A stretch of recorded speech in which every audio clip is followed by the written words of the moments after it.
నామము తండ్రి. ఆమేన్ ఆమేన్. అందరికీ ప్రభు పేరిట ధన్యవాదాలు. వాయిస్ వస్తుంది చూడు. అందరికీ దేవుడిచ్చిన గొప్ప ఆధిక్యత ఈరోజు ఇలా ఆయన పాద సన్నిధిలో మనం ఉంటున్నామంటే కేవలం దేవుని యొక్క కృప. ఆయన మన పట్ల చూపుతున్న ప్రేమ, ఆయన ఎంతగా మనల్ని ప్రేమిస్తున్నాడంటే ఆయన ఉన్న ఆ మహాలోకానికి మనల్ని తీసుకువెళ్ళడానికి, ఆయన మనల్ని నడిపించడానికి ఎంతో ప్రయాసపడుతూ ఆయనున్న ఆ మహాలోకానికి మనల్ని తీసుకువెళ్ళడానికి నిజంగా ఆయన మన పట్ల కలిగిన ప్రేమ చాలా గొప్పది. కాబట్టి ఆయన ఆ పరలోకమును విడిచిపెట్టి యొక్క భూలోకానికి రావడం, వచ్చిన తర్వాత మన కొరకు ఎన్నో నిందలు, అవమానాలు ఎన్నో భరిస్తూ కూడా ఆయన ఈ భూమి మీద ఉన్నాడు అని అంటే నిజంగా అది మన పట్ల ఆయన కలిగి ఉన్న ప్రేమ గొప్పది. ప్రేమ దేవుని వల్ల అలాంటి ప్రేమతత్వం, అలాంటి ప్రేమ దేవుడు మన పట్ల కలిగి ఉన్నాడు ప్రేమ దేవుని వల్ల. కానీ ఆ గొప్ప ప్రేమ కలిగి, ఉన్నతమైన ప్రేమ కలిగి దేవుడు మనం ఎన్ని తప్పులు చేసినా, ఎన్ని పొరపాట్లు చేసినా ఇంకా మనల్ని క్షమిస్తున్నాడనంటే అది నీ గొప్పతనం అనుకోవడం పొరపాటు. అది నీకు దేవుడిచ్చిన వరం. నువ్వు ఇంకా మారతావు అని ఆయన ఎదురు చూస్తున్నాడు. కాబట్టి మరొక రోజు అనేది దేవుడు నీకు అనుగ్రహిస్తున్నాడు. మరి దేవుడు అనుగ్రహించే అనుగ్రహానికి పాత్రలము కాకుండా మనకి నచ్చినట్టుగా, మనకి తెలిసినట్టుగా, మనమే గొప్పన్నట్టుగా ఈ భూమి మీద దేవుని కంటే గొప్పవారిగా బ్రతుకుతున్న భ్రష్టులైపోయిన క్రైస్తవులు ఈరోజు చాలా మంది జీవిస్తున్నారు. ప్రేమ దేవుడు అంటే దేవుడు మాటే లెక్క చేయకుండా, దేవుని మాటనే మనసును పెట్టకుండా, దేవుని మాటకి విలువ ఇవ్వకుండా, దేవుని మాటను పాటించకుండా వారు సొంత నిర్ణయాలు తీసుకుంటూ, సొంతంగా ఆలోచన చేస్తూ దేవునినే బాధ పెట్టే క్రైస్తవులు ఈరోజు నానాటికి ఎక్కువ మంది అయిపోతున్నారు. చాలా జాగ్రత్తగా ప్రతి ఒక్కరూ ఆలోచిస్తే ప్రేమ దేవుని వల్లగా మనం చేసే ప్రతి పనిలో, మనం చేసే ప్రతి ఆలోచనలో, మనం చేసే ప్రతి నడవడికలో కూడా దేవుని నామానికి మహిమ రావాలి. ప్రేమ దేవుని వల్ల ఆ మహిమ రావాలి అంటే ఈ భూమి మీద మనం బ్రతుకు ఎలా బ్రతుకుతున్నాం అనేది ఒక్కసారి ఆగి ఆలోచిస్తేనే కానీ అర్థం కాదు ఎవరికి కూడా. అలా ఆగి ఆలోచించాలంటే నీకు బైబిల్ అనేది తెలియాలి. బైబిల్ అనేది తెలియాలంటే ఆ మనసు నీకు అర్థం కావాలి. దేవుని మనసు నీకు అర్థం కావాలి. దేవుని మనసు ఎప్పుడైతే మనకు అర్థమవుతుందో అప్పుడు ఆయన నచ్చే విధంగా, ఆయన మెచ్చుకునే విధంగా, ఆయన ఆనందపడే విధంగా, ఆయన సంతోషపడే విధంగా మన బ్రతుకులు ఉంటాయి ప్రేమ దేవుని వల్ల. లేకపోతే మనకి నచ్చే విధంగా ఉంటే, మనం అనుకునే విధంగానే ఉంటాయి తప్ప దేవునికి నచ్చే విధంగా మన బ్రతుకులు ఉండవు. ఇది ఖచ్చితమైన మాట. కాబట్టి ఒకసారి మీరు ఆలోచిస్తే ఈ రోజు ఆయన ఆ పరలోకం నుండి భూమి మీదకి దిగొచ్చిన వేలాది అనేక మంది గొంతెత్తి రోడ్ల మీద వెళ్తూ ఉన్నప్పుడు చాలా మంది చూస్తూ ఉంటారు. రేపలాగా రోజు పలానా చోట ఉన్నాడు కదా, పలానా వ్యాధి సాగుతాడు ఉన్నాడు కదా, ఈ రోజు ఆ యేసుక్రీస్తు పుట్టాడు తిరుగుతున్నాడేంటి అంటే ఈ ఆలోచన ఎవరిలో మెదులుతున్నాయో చెప్పంటారా? మన రోడ్డు మీద తిరుగుతూ మేరీ క్రిస్మస్, హ్యాపీ క్రిస్మస్ అంటున్నాం కదా, అనేటప్పుడు నేను చూసేవాళ్ళు చాలా మంది ఉన్నారు. వాళ్ళందరూ ఆలోచించే విధానం ఏంటంటే, అరే నేను రాత్రి ఆ పేదశాకుడు కూర్చున్నాడు, ఈ రోజు ఈ యొక్క జెండా పట్టుకు తిరుగుతున్నాడు, ఇంతేనా క్రైస్తవం అంటే అని మాటలు మాట్లాడుతుంటే ఆ బాధ కలిగేది నీకు కలగపోవచ్చు, కానీ నిన్ను రక్షించడానికి ఈ భూమి మీదకి వచ్చిన ఆ యేసుక్రీస్తు ప్రభు వారు నొచ్చుకుంటారు, బాధపడతారు. అంటే మరి ఇలా బ్రతుకుతున్నాం అనేది మనకు అర్థం కావట్లే. వెళ్ళాము వచ్చాము, ఎక్కడికి వెళ్ళాం, ఎక్కడ వచ్చాం, ఏమేమి వచ్చిన ఆయన ఏం చేశాడు భూమి మీద? వచ్చిన ఆయన ఎలా బ్రతికాడు భూమి మీద? అసలు ఎందుకు వచ్చాడు ఆయన? ఈ విషయాలు అర్థం కాకుండానే క్రిస్మస్ చేస్తున్నారా? ఈ విషయాలు అర్థం కాకుండానే ఈరోజు ప్రతి వీధి తిరుగుతున్నారా? మంచిదే, తిరగండి. కానీ తిరిగే నీవు నీ బ్రతుకులో క్రీస్తుని చూపించి తిరుగుతున్నావా? అసలు క్రీస్తుని గురించిన ఆలోచన కలిగి నువ్వు తిరుగుతున్నావా?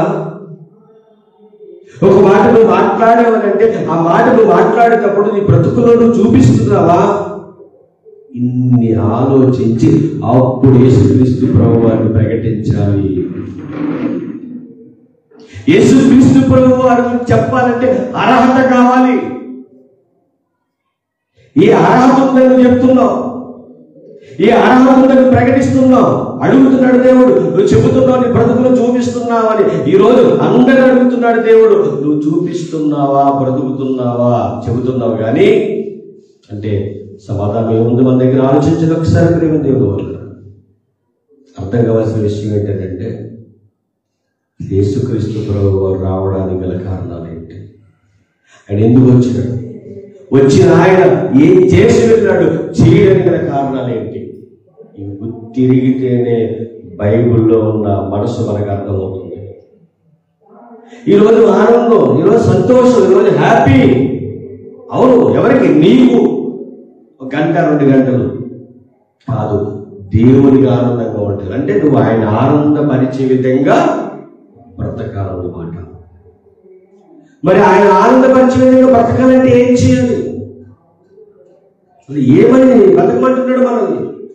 అది క్రిస్మస్ అంటే ఏం చేయాలి అనేది మనం ఆలోచిస్తే నీవు ఆయనతో ఆనందించాలి. ఎలా ఆనందించగలమండి? ఎలా సంతోషించగలమండి?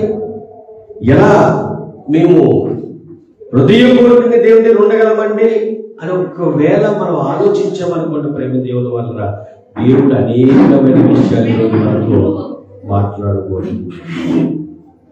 అనేకమైన విషయాలు మనకు తెలియజేయబోతున్నాడు. ఏంటి ఆ విషయం? ఒక్కసారి అందరూ కూడా ఒక విషయం చూపించి ముందు తీసుకెళ్తారు. ఒక్కసారి ఎఫెసీయుల రాసిన పత్రిక 2వ అధ్యాయము 5వ అధ్యాయము, ఎఫెసీయుల రాసిన పత్రిక 5వ అధ్యాయము 2వ వచనాన్ని ఒక్కసారి. క్రీస్తు మిమ్మును ప్రేమించి పరిమళ వాసనగా ఉండుటకు మన కొరకు తన్ను తాను దేవునికి అర్పణగాను బలిగాను అప్పగించుకుని అలాగే మీరు ప్రేమ కలిగి నడుచుకోండి. దేవునామానికి మహిమ కలుగునుగా. ప్రేమ కలిగి నడుచుకోండి, ద్వేషం కాదు. ఆయన భూలోకానికి రావడానికి కారణం ఏంటంటే మనందరికీ సమాధానపరచడానికి. సమాధానానికి కర్త ఎవరైనా ఈ భూలోకానికి దిగి వచ్చి 2024 సంవత్సరాల క్రితం డిసెంబర్ 25 వచ్చాడని చెప్పుకుంటున్నాం కదా. ఆయన ఇదే టైం ఇదే అని మనం చెప్పలేం, కానీ ఆయన అయితే వచ్చాడు. ఇది గ్యారంటీ. ఎందుకంటే చాలా మంది చెప్తున్నారండి ఈరోజు, ముస్లింలు చెప్తున్నారు, బయట మరి చెప్తున్నారు, యేసుక్రీస్తు ప్రభువారు వచ్చాడు, ఆయన మళ్ళా 2వ రాకడ జరుగుతుందని చెప్పేది ఎవరు చెప్పంటారా? ముస్లిమ్స్ చెప్తున్నారు. అంటే ఆయన ఉన్నవాడు అనువాడు, ఆయన ఈ ప్రపంచాలని కలిగించిన దేవుడు. ఇందులో ఎలాంటి వేదాల అవసరం లేదండి. అందరూ ఒప్పుకుంటున్న మాటే ఇది. మన ప్రభు వారి గురించి ఒప్పుకుంటున్న మాట. ఎంత ధైర్యంగా చెప్పాలి. ఈరోజు ప్రపంచవ్యాప్తంగా చాలా మంది అండి యొక్క మతాలని కానీ కులాలని కానీ తేడాలని కానీ అందరూ జరుపుకునే పండుగ ఏంటంటే క్రిస్మస్ పండుగ. ఎంత ఆనందంగా ఉన్నారు మనం చెప్పండి, ఎంత సంతోషం. ప్రపంచంలో ఎక్కువగా జరిగేది ఇదొక్కటే. మరి అలాంటి దేవుణ్ణి కలిగి ఉన్న మనకి ఇంకెంత ఆనందం, ఇంకెంత సంతోషం. ఆయన్ని కలిగి ఉన్నాం మనం. ఆయన మనలో ఉన్నాడు, ఆయన మనతో ఉన్నాడు. ఆయన మరి ఏం కలిగి ఉండాలని ఇక్కడ రాయబడి ఉంది? ఏం కలిగి ఉండాలని రాయబడి ఉంది? ప్రేమ కలిగి నడుచుకునుడి. ప్రేమ. ఈ క్రిస్మస్ నెల వచ్చేసరికండి ప్రేమ గురించి చెప్తేనండి చాలా మంది గుండెకాయలు తట్టుకోలేరు. ఎందుకు? అది చెప్పడానికి బాగుంటుంది తప్ప బ్రతుకులు చూపించడానికి కష్టం పడుతుంది అన్నమాట. కష్టమైన పని ఏం చేయాలి మనం? చేయాలి. చాలా మందిలోనండి ప్రేమించాలయ్యా, ద్వేషించేవాడిని కూడా ఏం చేయాలయ్యా? ప్రేమించాలయ్యా. నిందలు వేసేవాడిని కూడా ఏం చేయాలయ్యా? ప్రేమించాలయ్యా.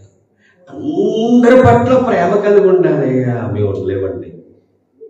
మనుషులుగా చెప్పేది ఇదే, మేము ఉండలేమండి. మరి క్రీస్తు ప్రేమ ఏముంటుంది చెప్పండి? క్రీస్తు ప్రేమ ఉంది అని చెప్పాలంటే అందరినీ ప్రేమించే మనస్సు మనకి ఉండాలి. ఖచ్చితంగా ఇది బైబిల్ ఫాలో అయ్యేవారు చేయవలసిన పని. నేను ఒకరిని ప్రేమిస్తానంటే ఒకరు ప్రేమించానంటే దేవుడు గిట్టాలు అంటాడు, ఒప్పుకోడు. నువ్వెంత పెద్ద బోధకుడువైనా, ఎంత గొప్ప విశ్వాసమైనా, ఎంత గొప్పగా నువ్వు సంఘాన్ని నడిపించేస్తున్నా, నేను పలానా వ్యక్తిని బాగా ఇష్టపడతానంటే ఒక వ్యక్తిని ఇష్టపడ్డానంటే ఇద్దరు చర్చకొచ్చేవాళ్ళే అని అంటే దేవుడు అంటాడు గెట్ అవుట్. ఇక్కడ ఏం లేదు, ఇక్కడే చూడలేదంటే పనులకు జోడిస్తాడా? ఇవ్వడు. ఇది క్రీస్తు ప్రేమ కలిగి మీరు ఉండండి. ఖచ్చితంగా ఇది చెప్తారు. చెప్పంటారా?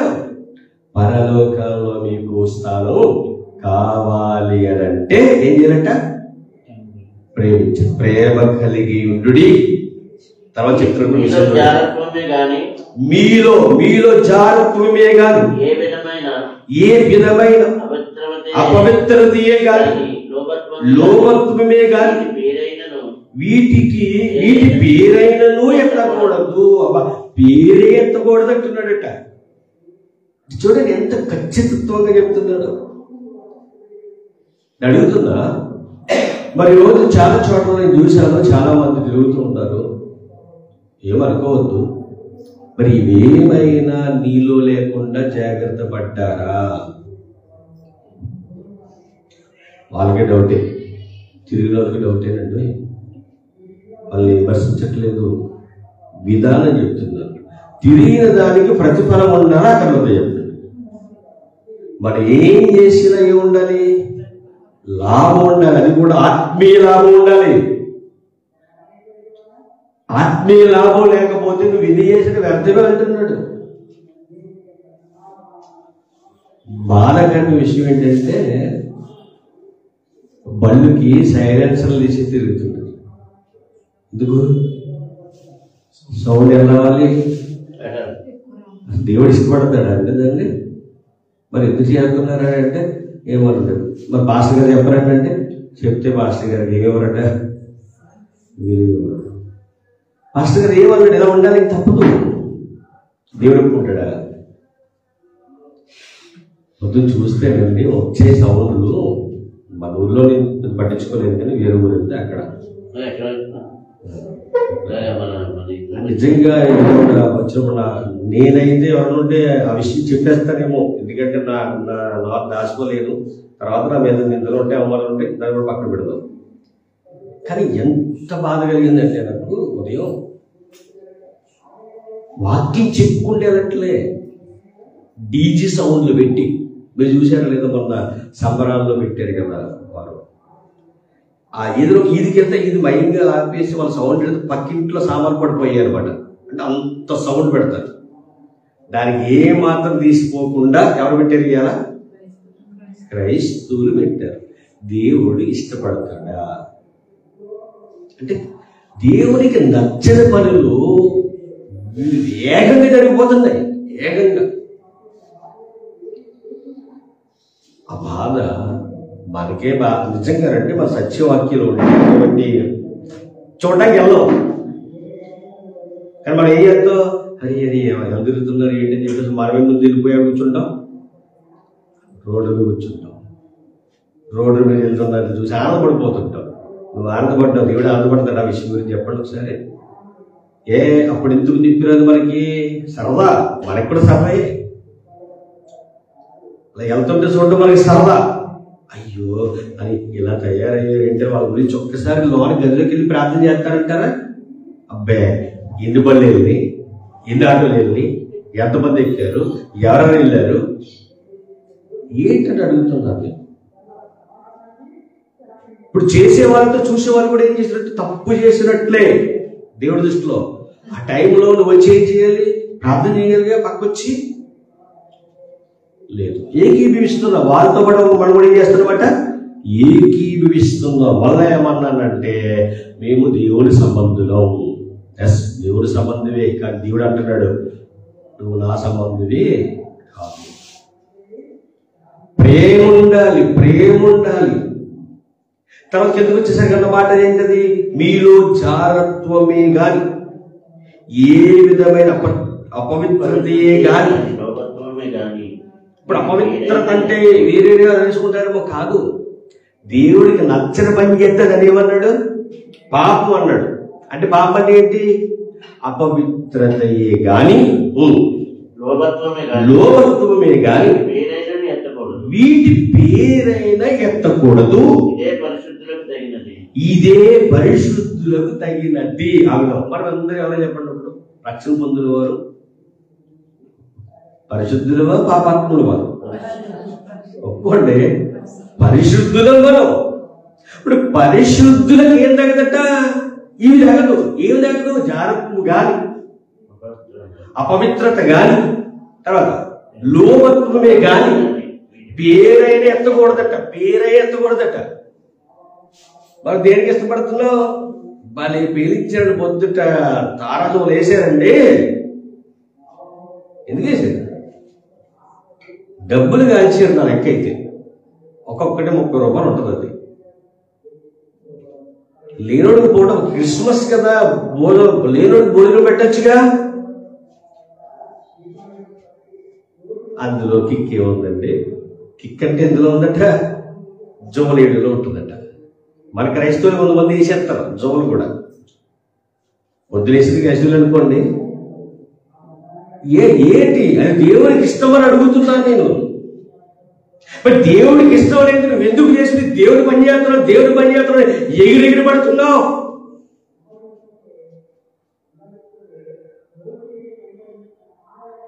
ఏం చేసావు? దేవుడు నచ్చింది ఏం చేసావు? ఈ వేడుకలో పొగలు, పెళ్ళిళ్ళలో పొగలు దేవుడు ఏమన్నాడా? పేరుని ఎత్తకూడదు. అసలు అపవిత్రమైన పని చేయకూడదంటే మన పరిగెట్టుకు క్రైస్తవులు చేసేది ఏంటంటే అపవిత్రమైన పని చేస్తారు, ఇంకే పని చేయరు.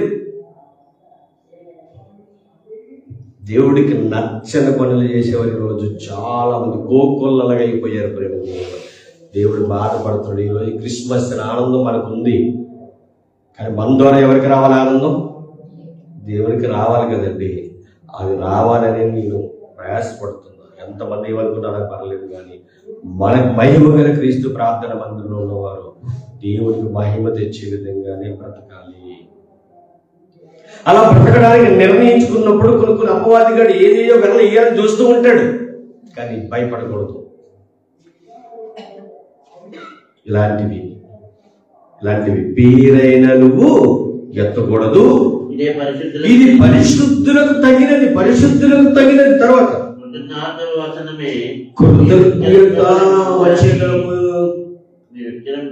మీరు ఉచ్చరింపవలెను గాని. చూడండి ఏ వచనమట మనం ఉచ్చరింపవలసింది? ఏ వచనమట? కృతజ్ఞత వచ్చింది అని. చూడండి ఎంత బాగుందో ఈ మాట. అంటే ఇంతగా మనం దేవుడు సెట్ చేయాలని చూస్తున్నాడు ప్రతిసారి కూడా. కృతజ్ఞత వచనమే మీరు ఉచ్చరింపవలెను గాని మీరు బూతులైనను పోకిరి మాటలైనను సరస్వక్తులైనను ఉచ్చరింపకూడదు. పరిశుద్ధులకు తగినవి ఇవి ఏమి నీలో ఉండకూడదు. నువ్వు పరిశుద్ధుడు అని తెలియాలంటే నువ్వు బూతులు మాట్లాడకూడదు, సరస్వక్తులు మాట్లాడకూడదు, పోకిరి మాటలు అంటే చాలా జాగ్రత్తగా ఉండాలని. చూడండి ఎవరు చెప్తున్నారు ఇది? పక్కింటోళ్ళుగా, పక్కోలుగా,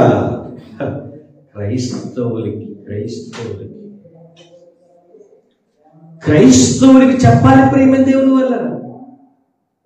వచనం చెప్తాను. ఎఫెసీయులకు రాసిన పత్రిక 5వ అధ్యాయం పేజీ నెంబర్ 175, కొత్త నిబంధన గ్రంథంలో పేజీ నెంబర్ 175, ఎఫెసీయులకు రాసిన పత్రిక 5వ అధ్యాయము 4వ వచనంగా చదువుతున్నప్పుడు కృతజ్ఞత వచనమే మీరు ఉచ్చరింపవలెను గాని మీరు బూతులైనను పోకిరి మాటలైనను సరస్వక్తులైనను ఉచ్చరింపకూడదు. చాలా జాగ్రత్తగా ఉండాలి. మీరెవరు? దేవుడు అడుగుతున్నారు, మీరెవరు? పరిశుద్ధులు. ఇప్పుడు పరిశుద్ధులు ఎలా ఉండాలంట? ఇది ఇలాంటి మాటలు రాకుండా నువ్వేం చేయాలి? జాగ్రత్త పడాలి. జోకులు ఎక్కువ వేస్తూ ఉంటాం మనం. వాక్యానుసారం మాట్లాడుకోవడం, వాక్యాన్ని బట్టి మాట్లాడుకోవడం, నవ్వుకోవడం దేవుడు ఏమీ వద్దట్లే, నవ్వుకోవచ్చు. కానీ వ్యతిరేకమైన మాటలు మాట్లాడకూడదు. అంటే సెట్ చేసుకోవాలి మనం ఎప్పటికప్పుడు. వాక్యంతో మనం ఏం చేసుకోవాలట? సెట్ చేసుకోవాలి. అంటే దీని వల్ల లాభమా నష్టం అంటే లాభం పెరిగిన దేవుని వల్ల నష్టం ఏమీ ఉండదు. ఒకవేళ మనం పొరపాటుగా మాట్లాడితే మట్టుకు ఏముంటది? నష్టమే ఉంటుంది ప్రేమ దేవుడు. అందుకే ఇక్కడ చాలా జాగ్రత్తగా మాట్లాడుతున్నాడు. ఇవి మీరేం చేయకూడదట? ఇవి మీకు తగవు. 5వ వచనం, వ్యభిచారియైనను అపవిత్రుడైనను విగ్రహారాధికుడైన లోబి అయినను క్రీస్తు యొక్క దేవుని యొక్క రాజ్యములకు హక్కుదారుడు కాడును సంగతి మీకు నిశ్చయముగా తెలియను. నిశ్చయముగా అంటే ఇలా ఉన్న వాళ్ళు ఎక్కడికి వాళ్ళకి అర్హత లేదట? పరలోకానికి అండి. ఎలా ఉంటేనే ఇక్కడ రాయబడిన మాట ఎవరి బ్రతుకులైతే ఉందో వారికి ఎక్కడికి అర్హత లేదట? పరలోకానికి వచ్చే అర్హత వారికి హక్కుదారుడు కాదట. ఇంతకీ మనం ఎక్కడికి తీసుకెళ్ళడానికి వచ్చాడు ఆయన? పరలోకానికి. ఇప్పుడు పరలోకానికి వెళ్ళే అర్హత మనం కోల్పోతే ఇంకో ఏ ఉపయోగం చెప్పండి? ఆయన కాచిన రక్తానికి, ఆయన పడిన బాధకి, లేదా ఆయన వచ్చిన దానికి మనకి ఏ ఉపయోగం? ఆయన అంత త్యాగమూర్తి అయితే, అంత గొప్పగా ఆయన బ్రతికితే మనం ఏమైనా వ్యతిరేకంగా బ్రతుకుతున్నారంటే మనోళ్ళు ఎవరు మనోళ్ళు అంటే? క్రైస్తవులండి. ఆ నోటి మాట ద్వారా వచ్చేవన్నీ కూడా ఏంటట? అనకూడదు అంటున్నాడు ఇక్కడ. వ్యర్థమైన మాటల వలన ఎన్నో వచనమండి? వ్యర్థమైన మాటల వలన ఎవడును మిమ్మును మోసపరచనీయకుడి. ఇట్టి క్రియల వల్ల దేవుని ఉగ్రత అవిధేయులైన వారి మీదకు వచ్చింది కనుక మీరు అట్టి వారితో పాలువారై ఉండకూడి. దేవుని నామానికి మహిమ కలుగునుగా. ఎవరితోనూ ఉండాలో, ఎవరితోనూ ఉండకూడదో ఖచ్చితంగా చెప్పేది ఎవరు చెప్పండి? దేవుని వాక్యం. దుష్టులు ఆలోచన చొప్పున నడవక, పాపుల మార్గమున నిలవక, అపహాస్యులు కూర్చుండు చోటన కూర్చుండక, యెహోవా ధర్మశాస్త్రమందు దివారాత్రములు ధ్యానించువాడు ధన్యుడు. ఎంత క్లియర్గా చెప్తుంది చెప్పండి వాక్యం. ఎక్కడను తడబడకుండా, ఎక్కడ తప్పిపోకుండా చాలా వివరంగా చెప్తుందండి. నువ్వు ఎవరితో ఉండాలి, ఎవరితో ఉండకూడదు, నువ్వు ఎలా మాట్లాడాలి, ఎలా మాట్లాడకూడదు అని చక్కగా బైబిల్ మనతో చెప్తున్నప్పుడు మన నోట వచ్చే మాటలలో ఒక్కసారి మనం ఆలోచించి ఒకవేళ మాట్లాడగలిగితే మనలో నుంచి తప్పే రాదు. ప్రేమ దేవుడు వల్ల మనతో ప్రతిసారి మాట్లాడుతున్నాడనంటే నిజంగా మన యొక్క ధన్యకరమైన జీవితం ప్రేమ దేవుడు వల్ల చాలా అద్భుతంగానండి. యేసుక్రీస్తు ప్రభువు భూమి మీదకి వచ్చారు. ఈ రోజు ప్రకటిస్తున్న ప్రజలందరూ ప్రకటించడమే కాకుండా బ్రతికితే ఎంత బాగుంటుంది చెప్పండి. ఇప్పుడు ప్రకటించడం మంచిదా, అలా బ్రతకడం మంచిదా? ఫస్ట్ అలా బ్రతకడమే మంచిది ప్రేమ దేవుడు. ప్రకటించడం అనేది ఎవరైనా ప్రకటించేయచ్చు, ఎవరైనా చెప్పేయచ్చు. కానీ బ్రతికిన వాడు ప్రకటిస్తే అందులో చాలా ఆనందం ఉంది. ఆ ఆనందం దేవుడు కూడా ఇష్టపడతాడు. ఆ సంతోషం దేవుడు కూడా ఇష్టపడతాడు. రాత్రి చూస్తానండి ఒక చోట, రాత్రి పెద్ద స్టేజ్ చేశారండి. వేసిన తర్వాత ఏంటయ్యా అని అంటే అక్కడ నాకు తెలిసిన వారు ఉంటాడుగా, ఏం చేస్తారు ఇప్పుడు సాయంత్రం కాబట్టి నిజంగా కొన్ని కిట్లు ఏర్పాటు చేశారండి. 12 వరకు కిట్లు ఉంటాయండి. కింద చూద్దాం. మీరు పూర్వమందు చీకటి ప్రభువునందు వెలుగై ఉన్నారు. ఇప్పుడైతే ప్రభువునందు వెలుగై ఉన్నారు. వెలుగు ఫలము విధములైన సమస్త విధములైన మంచితనము, నీతి, సత్యమును వాటిలో కనబడుచున్నది కనుక ప్రభుకి ఏది ప్రీతికరమైనదో దాన్ని పరీక్షించుచు వెలుగు సంబంధుల వలె నడుచుకునుడి. దేవుడు నామానికి మహిమ. ఎంత చక్కగా నిజంగానండి ఈ మాటల మీద మీరు బాగా ఆలోచించగలిగితే దేవుడు ఎంత గొప్పగా మనతో మాట్లాడాడనే విషయం మీకు అర్థం కావాలి. నిజంగానండి ఈరోజు మనం ఎలా ఉండాలో, ఎలా బ్రతకాలో దేవుడు మనతో మరొకసారి మాట్లాడుతున్నాడు ఈ యొక్క క్రిస్మస్ సందర్భంగా. అంతేగా మరి ఎందుకంటే ప్రపంచవ్యాప్తంగా ఈరోజు ఏంటంటే క్రిస్మస్, డిసెంబర్ 25 క్రిస్మస్ అని ప్రపంచవ్యాప్తంగా చేసుకుంటారు. మరి కాదని అనలేము. ఈ రోజు దేవుడు మనతో మాట్లాడుతున్న అద్భుతమైన మాట ఏం చెప్పంటారా? మీరు ఇలా బ్రతికితే మీరు ఎక్కడికి హక్కుదారులు అవుతారు? పరలోకానికి. ఒకవేళ మీరు ఇక్కడ రాయబడినట్టుగా కానీ ఒకవేళ ఈ ఆలోచన మీలో ఉంటే మీరు పరలోకానికి ఏం గారట? హక్కుదారులు కాదు అని ఖచ్చితంగా తేల్చి చెప్పేశాడు దేవుడు. తేల్చి చెప్పిన ఆయన ఏమంటున్నాడంటే మీరు అలా ఉండకండి, అలా ఉండకండి, అలా ఉండకుండా ఇప్పుడైతే మీరు పూర్వమేమో చీకటే ఉన్నారు. పూర్వం ఎలా ఉన్నాం మనం? చీకటే. ఎప్పుడైతే మనకి రక్షణ లేకుండా ఉన్నామో, రక్షణ అనేది మన జీవితంలో లేదు, అప్పుడు మనం ఏమై ఉన్నాము? చీకటై ఉన్నాం. చీకటై ఉన్నాం. అయితే చీకటి ఉంటిని ఇప్పుడున్న ఈ పరిస్థితులను బట్టి ఇప్పుడైతే ప్రభువునందు వెలుగై ఉన్నారు అంటే మీరు వెలిగింపబడిన దీపాలు. అవునే కదా? వెలిగింపబడిన దీపాలు. ఎవరు వెలిగించారు? దేవుడు వెలిగించాడు.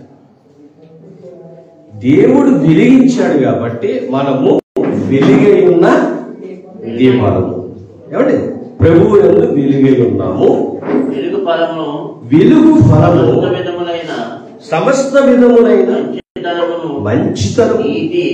వెలుగు ఫలం అట. వెలిగింపబడిన వారికి ఉండవలసిన లక్షణాలు. ఓకేనా? మీకు అర్థమవుతుందా?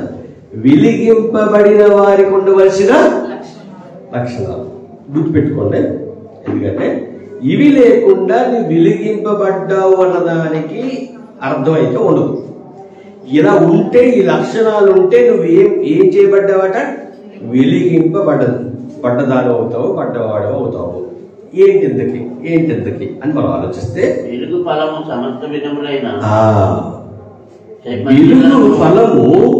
సమస్త విధములైన చూడండి, మంచితనము లెక్కట్టుకుంటే, మంచితనము, నీతి, సత్యమును వాటిలో కనపడుచున్నది. వాటిలో కనపడు. వెలుగు ఫలం ఏంటట? ఫస్ట్ ఆఫ్ ఆల్ మంచితనం, తర్వాత నీతి, తర్వాత సత్యము. అంటే వెలిగింపబడిన వారిలో కనిపించవలసింది ఏంటి? మంచితనము, నీతి, సత్యము.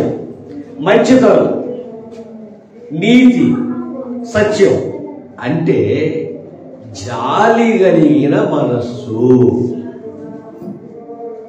ఇప్పుడు జాలి పడిన వాడంటే వాళ్ళు ఏమన్నట్టు? మంచివాడురా అంటారు. అందరూ చెప్పండి. జాలి చూపించే వాళ్ళు చాలా మంది ఏమంటారు? అతను చాలా మంచివాడు, అతను చాలా యథార్థవంతుడు, నీతి గలవాడు, దేవునికి భయపడేవాడు. ఇది వెలుగు ఫలం. నేను అంటున్నాను, మనం వెలిగింపబడిన వారం కదా, మరి మన నుంచి వెలుగు ఫలాలు అంటే మంచితనము, నీతి, సత్యం ఉన్నాయా? ఉంటే మనం ఎవరు? వెలిగింపబడిన వారము, వెలుగు ఫలము చూపించేవారము. అంటే ఇవి నీలో కనిపించాలి, నీలో ఉండాలి అని కోరుకునేది దేవుడు. ఎందుకంటే నిన్ను బట్టి ధన్య అక్కడ ఏమనుంది? నిన్ను బట్టి వెలుగు ఫలమేమై ఉన్నది, వెలుగు ఫలమేమై ఉన్నది అంటే, ఒకటి మంచితనం అన్నాడు, రెండు నీతి అన్నాడు, మూడు సత్యము. ఇవి ఎప్పుడైతే నీలో కనిపిస్తాయో అవి వెలుగు ఫలాలు. అంటే ఇవి కనిపించడానికి మనం ఏం చేయాలి? బ్రతకాలి. ఆ బ్రతుకు మనలో ఉండాలి. అలా బ్రతికితే మనం ధన్యులు. ఓకేనా? ఎలా బ్రతకాలో దేవుడు ఒక్కొక్కటిగా మాట్లాడుతున్నాడు. చూడండి, ఎలా బ్రతికితే ధన్యులమో దేవుడు మాట్లాడుతున్నాడు. తర్వాత చూద్దాం. ఇంకా గనుక ప్రభువుకి ఏది ప్రీతికరమైనదో దానిని పరీక్షించుము, వెలుగు సంబంధుల వలె నడుచుకునిడి. అంటే పరీక్షిస్తే ఏమవుతుంది? ఆటోమేటిక్ గా వెలుగు సంబంధుల్లో నడుస్తాం మనం. అందుకే రెండో మాట ఏంటంటే, ప్రభువుకి ఏది ప్రీతికరమైనదో దాన్ని పరీక్షించుచు వెలుగు సంబంధుల వలె నడుచుకునుడి. ఎప్పుడైతే దేవునికి ఏది ఇష్టమో, ఏది ప్రీతికరమో మనం తెలుసుకున్నాం అనుకోండి, ఇంకా మన బ్రతుకులు ఎలా ఉంటాయి? గొప్పగా ఉంటాయి. దేవుడు నచ్చినట్టుగా బ్రతుకుతాం. దేవుడు మెచ్చే విధంగా, దేవుడు మనం చూసి బలా నమ్మకమైన మంచి దాసుడా, మంచి దాసురాలా అని ఆయన అనేలా మనం బ్రతుకుతాం. ప్రియమైన దేవుని వల్ల ప్రజలే కాదు, లేదా ఒక నాయకుడు కాదు, లేదా పక్కింటోళ్ళు కాదు, బలా నువ్వు మంచోడు మంచోడు అని చెప్పడం దేవుడు అనాలట. దేవుడు అనేలా బ్రతుకుతామట. ఆయనకి ఇష్టమైంది ఏంటో తెలుసుకుని దాని ప్రకారంగా బ్రతికితే. నెక్స్ట్ 11వ వచనం, నిష్ఫలమైన అంధకార క్రియలలో పాలివారైండగా వాటిని ఖండించుడి. ఏం చెప్తున్నాడండి? నిజంగా ఇవన్నీ వింటే కొన్ని ఉంటే వ్యర్థమైనవి. వాటిని ఏం చేస్తాం మనం? ఏం చేస్తామండి? వదిలేస్తాం అన్నమాట. ఏమర్థమైతే? వాక్యం అర్థమైతే. ఏమన్నాడు ఇక్కడ? నిష్ఫలమైన అంధకార క్రియలలో పాలివారై ఉండగా వాటిని ఖండించండి. అంటే ఏం చెప్పమని? చెయ్యొద్దు అని ఏం చేయాలట? చెప్పాలి. ఖండించమన్నాడు. వాక్యము పొరపాటుగా వెళ్ళిపోతున్నప్పుడు, ఆ వాక్యమే కరెక్ట్ అని చెప్తున్నప్పుడు, అది ఒక వాక్యానుసారంగా లేకపోతే ఆ వాక్యాన్ని ఏం చేయాలంటే నువ్వు చెప్పేది తప్పని వాక్యంతో ఏం చేయాలట? ఖండించాలి. ఆ వెనకాల డోలు పెట్టుకుపోవడం కాదట. కరెక్ట్ అయితే వెళ్ళాలి, తప్పైతే ఆగిపోవాలి. అడిగితే నువ్వు చెప్పేది తప్పని చెప్పాలి. ఖండించమన్నాడు వాక్యంతో, బుద్ధి చెప్పమన్నాడు దేంతో? వాక్యంతో. తర్వాత మాట చూడండి. ఏలయనగా అట్టి క్రియలు చేయువారు రహస్యమందు జరిగించు పనులను గురించి మాట్లాడుటైనను అవమానకరమై ఉన్నది. తర్వాత సమస్తము ఖండింపబడి వెలుగు చేత ప్రత్యక్షపరచబడును. ప్రత్యక్షమైనది ఏదో అది వెలుగే కదా. అందుచేత నిద్రించుచున్న నీవు మేల్కొని మృతులలో నుండి లెమ్ము, క్రీస్తు నీ మీద ప్రకాశింపలేము అని చెప్పుచున్నాడు. దేవుడు నామానికి మహిమ కలుగుగాక. ఈ రోజు మనకి అర్థం కావాల్సింది ఏంటంటే, వారు అంధకారంలో ఉన్నారు. వాళ్ళు అంధకారంలో ఉన్న వాళ్ళు ఏం చేయాలట? వెలుగులోనికి నడిపించాలి. వెలుగులోనికి నడిపించాలంటే నువ్వు వారు చేసే పని ఖండించాలి. అది కరెక్ట్ కాదు అని నువ్వేం చేయాలి? వాక్యాన్ని చూపించి వారికి వాక్యంతో బుద్ధి చెప్పాలి. బుద్ధి చెప్పి ఏం చేయాలట? ఇక్కడ అంటున్న మాట ఏంటంటే 14వ వచనంలో, అందుచేత నిద్రించుచున్న నీవు మేల్కొని మృతుల్లోని లెమ్ము, క్రీస్తు నీ మీద ప్రకాశించుచున్నాడని చెప్పుచున్నాడు.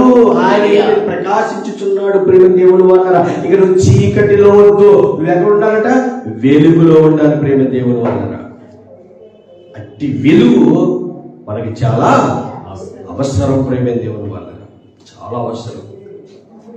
అందుకే ఆయన కనులు లోకమన్నంత ఏం చేస్తున్నాయట? సంచారం చేస్తున్నాయి. ఈ రోజు కూడా, ఇప్పుడు కూడా ఎవరు ఏం చేస్తున్నారో, ఎవరు ఏం మాట్లాడుతున్నారో, ఎవరు ఎక్కడ ఉన్నారో, ఎవరు ఎలాంటి పని చేస్తున్నారో అన్నీ ఆయన కంటికి కనిపిస్తున్నాయి. ఈ రోజు ఈ సమయంలో మందిరానికి రాకుండా నీ ఇంటికాడ ఏం చేస్తున్నావు ఎవరు తెలుసట? దేవునికి తెలుసు. మేము క్రీస్తు నమ్ముకున్నాము, క్రీస్తులో ఉంటాము, గొప్పగా ఉంటాము అని అనుకుంటూ నువ్వు ఒకవేళ ఈ రోజు క్రిస్మస్ కదా, నేను గొప్పగా దేవుని పనిలో ఉన్నాను అని అనుకుంటూ దెయ్య పనిలో ఉన్నావేమో. అది ఒకవేళ నీ భర్తకు తెలియకపోవచ్చు, నీ భార్యకి తెలియకపోవచ్చు, నీ బంధువులు తెలియకపోవచ్చు. దేవుడు సీసీ కెమెరా ఏం చేస్తున్నాడట? చూస్తున్నాడు. ఆయనకు మరిగా ఏది కూడా లేదు. ప్రేమ దేవుని వల్ల లేదు. ఒక మాట అన్నాడు, మాట చూపించి ముగిస్తాను నేను. ఆయన లోకమందంతా కళ్ళు ఏం చేస్తున్నాయి తెలుసా? సంచారం చేస్తారు. తీయండి, ఎవరికి తెలుసు? చాలా స్పీడ్గా దినవృత్తాంతాల గ్రంథంలో ఉంటుంది.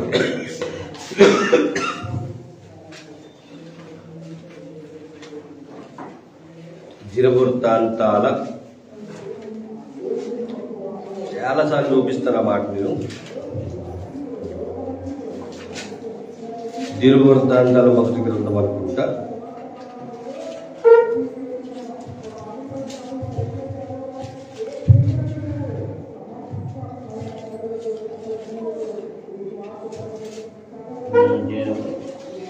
దినవృత్తాంతాల నేను తీర్థాలు ఒకసారి రెండో గ్రంథం, దినవృత్తాంతాల రెండవ గ్రంథం 16వ అధ్యాయము 9వ వచనం. దినవృత్తాంతాల రెండవ గ్రంథము, తన ఏడల యథార్థ హృదయము గలవారిని బలపరచుటకై యెహోవా కనుదృష్టి లోకమందంతటా సంచారము చేయుచున్నది. పేజీ నెంబర్ 371, 2వ దినవృత్తాంతాల గ్రంథము 16వ అధ్యాయము 9వ వచనంలో ఈ మాట మనం జాగ్రత్తగా ఆలోచిస్తే ప్రేమ దేవుని వాళ్ళరా, ఆయన కనులు చూడండి, తన ఎడల యథార్థ హృదయము గలవారిని బలపరచుటకై.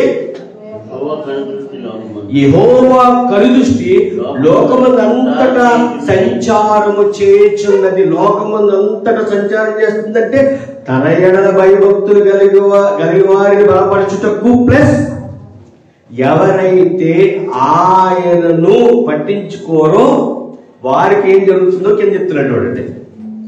అది ఉందా వచనంలో, ఈ విషయమందు నీవు మతి తప్పి ప్రవర్తించితివి కనుక ఇది మొదలుకొని నీకు యుద్ధములే కలుగును. దేవుడు చూస్తున్నాడని తెలిసినప్పటికీ కూడా తప్పు చేస్తే వాడి పరిస్థితి ఏమవుతుందట, మతి తప్పి. ఈరోజు చాలా మంది అదే కదండి, దేవుడు చూస్తున్నాడు తెలిసినప్పుడు ఏం చేస్తున్నారు, పొరపాటు. ఇప్పుడు పొరపాటు చేసిన దేవుడు ఏమంటున్నాడు, ఎవడైతే పొరపాటు చేస్తాడో వాడు మతి తప్పి తిరుగులాడతాడు, వాడికి ఇంక మీద ఏమట యుద్ధాలే. దేవుడు అంటున్నాడు, నేను నిన్ను చూస్తున్నాను. ఎవరికి కనిపించట్లేదు అనుకుంటున్నావేమో, తల్లి కనిపించట్లేదు, తండ్రి కనిపించట్లేదు, లేదా టీచర్ గారికి కనిపించట్లేదు, గురువు గారికి కనిపించట్లేదు, ఏదైనా చేసుకొచ్చిన ఒంటరిగా నువ్వేవేవో పొరపాటు తప్పులు చేస్తున్నావే, దేవుడు అంటున్నాడు నేను నిన్ను చూస్తున్నాను, జాగ్రత్త. నువ్వు మారితే, పశ్చాత్తాపడితే దేవుడు ఏం చేస్తాడట, క్షమిస్తాడు. కానీ ఆ తప్పు ఒప్పుకోకుండా తప్పును కప్పుకున్నావంటే దేవుడు నీ మీదకి ఏం పంపిస్తాడు, శిక్ష. ఇక్కడ అదే అంటున్నాడు, యుద్ధాలేని మీదకి. ఒకవేళ నువ్వు నా యందు భయభక్తులు కలిగి బ్రతికితే నేను ఏం చేస్తాను తెలుసా, ఆ మాటకి అర్థం, తన ఎడల యథార్థ హృదయము గలవారిని బలపరచుటకు యెహోవా కనుదృష్టి లోకమందంతటా సంచారము చేయుచున్నది. ఈ రోజు ఆయన కనులు లోకమందంతా ఏం చేస్తున్నాయి, అలా సంచారం చేస్తున్నప్పుడు ఆయన కనుదృష్టి మన మీద పడుతుంది. పడినప్పుడు మనం తన యందు భయభక్తులు కలిగి ఉన్నామనుకోండి, అదృష్టవంతులు, ధన్యులు. ఒకవేళ వ్యాసదాన పడుతుందనుకోండి, ఏమైపోతాం మనం, భ్రష్టులం. కాబట్టి ప్రేమ దేవుని వల్ల ఈరోజు మొదలుకొని మళ్ళీ 31వ తారీఖు వరకు కూడా చాలా మంది భ్రష్టులుగా మారే అవకాశం ఉంది.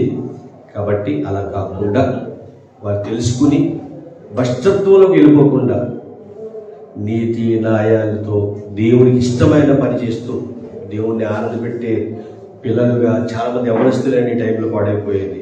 కాబట్టి వాళ్ళందరి గురించి ప్రార్థన చేద్దాం. ఎందుకంటే అందరూ అంతటా మారు మనసు పొందవాలనేది దేవునికి ఇష్టం. కాబట్టి అతి ఇష్టమైన కార్యము జరగాలంటే మనం కూడా ఏం చేయాలి, వాళ్ళ వరకు ప్రార్థన చేయాలి. ప్రార్థన చేసి దేవుడే వారి మనసును దేవుడి వైపు తిప్పేలా అందరూ కూడా తల వంచి కళ్ళు మూసుకు ప్రార్థన చేద్దాం.